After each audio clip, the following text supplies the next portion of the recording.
बात करने के लिए लॉगिन करें www.astrotak.com। अब अग्नि तत्व की बात करते हैं, फायर एलिमेंट की। फायर एलिमेंट की 3 राशियां मानी जाती हैं। अगर आपका लग्न फायर एलिमेंट का है, यानी मेष लग्न है, सिंह लग्न है या धनु लग्न है, तो आम तौर पर आपकी रोग प्रतिरोधक क्षमता अच्छी है।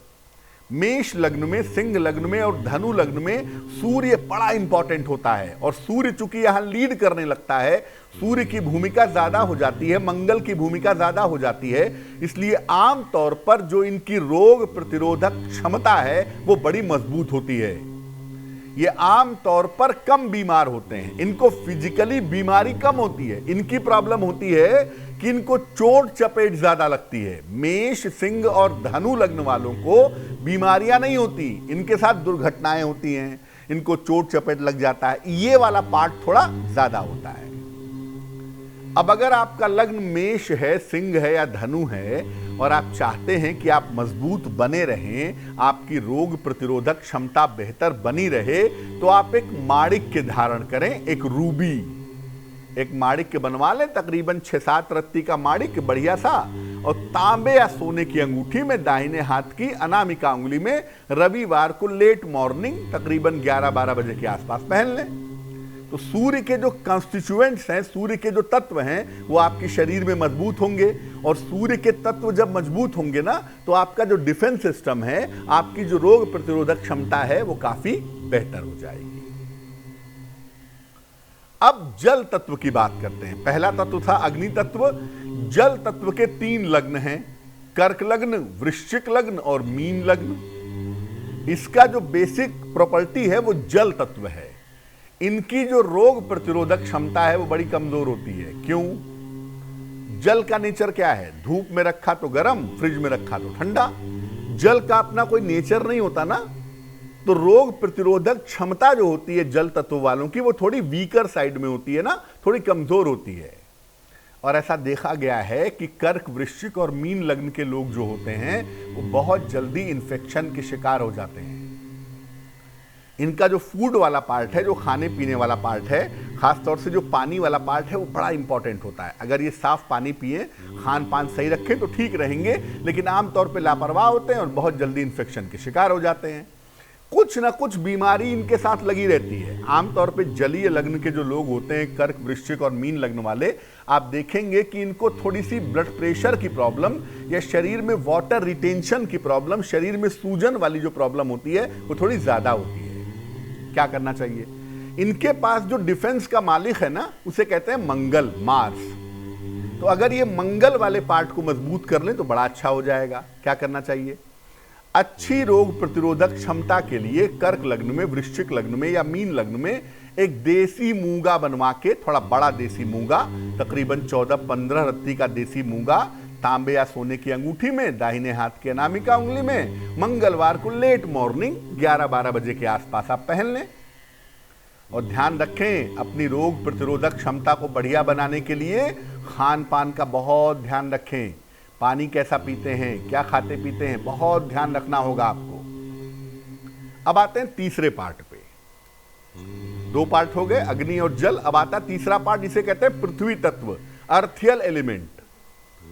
वृष लग्न, कन्या लग्न और मकर लग्न इसके अंदर आता है। इनकी जो रोग प्रतिरोधक क्षमता होती है वो बढ़िया होती है। वृषभ लग्न, कन्या लग्न और मकर लग्न के लोग सामान्यतः मजबूत होते हैं, सामान्यतः जल्दी बीमार नहीं होते। इनको लाइफ स्टाइल वाली बीमारियां हो जाती हैं, सर्वाइकल हो गया, स्पॉन्डिलाइटिस हो गया, कभी कभी डायबिटीज हो जाती है। ज्यादातर आप देखेंगे वृषभ, कन्या और मकर लग्न के जो लोग होते हैं, उनको मानसिक प्रॉब्लम, साइकोलॉजिकल दिक्कतें ज्यादा होती हैं, फिजिकल प्रॉब्लम थोड़ी कम होती है। वैसे इनको पेट, हड्डियों और लिवर का ध्यान रखना चाहिए, ये थोड़ा इंपॉर्टेंट होता है इनके लिए। क्या करना चाहिए? अगर आप चाहते हैं कि आपकी रोग प्रतिरोधक क्षमता अच्छी हो जाए, तो एक अच्छा सा पन्ना बनवा के, तकरीबन 8-10 रत्ती का पन्ना, चांदी की अंगूठी में, हाँ चांदी में पहनेंगे, चांदी की अंगूठी में, दाहिने हाथ की सबसे छोटी उंगली में, बुधवार की शाम को पहने, आपके लिए बहुत सुंदर होगा। चौथा जो तत्व है उसे कहते हैं वायु तत्व, एयर एलिमेंट। मिथुन, तुला और कुंभ लग्न इसके अंदर आते हैं। इनकी जो रोग प्रतिरोधक क्षमता है वो मिश्रित होती है। सामान्यतः इनको जल्दी इन्फेक्शन होता है, लेकिन कुछ मिथुन, तुला, कुंभ लग्न वाले बड़े मजबूत होते हैं और कुछ मिथुन, तुला और कुंभ लग्न वाले बड़े कमजोर होते हैं। तो सामान्यतः इनको क्या होता है, इन्फेक्शन, जो एयर से चीजें फैलती हैं, इन्फेक्शन से फैलती हैं, जैसे ट्यूबरक्लोसिस हो गया, जैसे फ्लू हो गया, इन्फ्लुएंजा हो गया, ये थोड़ा इनको जल्दी हो जाता है। ये जो मिथुन, तुला और कुंभ लग्न वाले हैं ना, इनको वहम की, चिंता की, मानसिक समस्याएं ज्यादा होती हैं। अच्छी रोग प्रतिरोधक क्षमता के लिए इनको एक ओपल पहनना चाहिए। ओपल क्या होता है? ओपल जो होता है ना, वो एंटीऑक्सीडेंट से भरपूर होता है।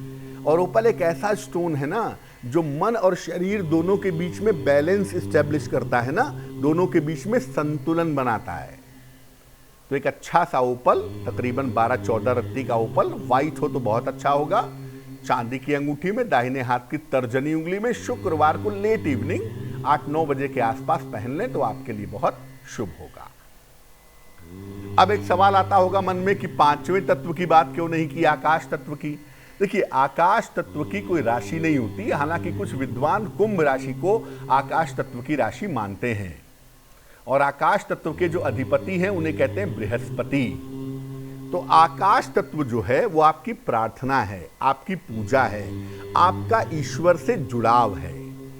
तो अगर आप चाहते हैं कि आपका आकाश तत्व मजबूत हो, जिन लोगों का आकाश तत्व मजबूत होता है ना, उनका कोई भी तत्व खराब हो कोई खास असर नहीं पड़ता। इसीलिए कहते हैं कि बृहस्पति प्रबल हो तो कुंडली की समस्याएं दूर हो जाती हैं, क्योंकि वो आकाश तत्व के अधिपति हैं। तो बेहतर यह है कि आकाश तत्व वाले पार्ट को बेहतर करने के लिए पूजा, उपासना, प्रार्थना, ध्यान, ईमानदारी जिंदगी में जितनी ज्यादा रखेंगे ना, उतना ही ज्यादा बेहतर हो।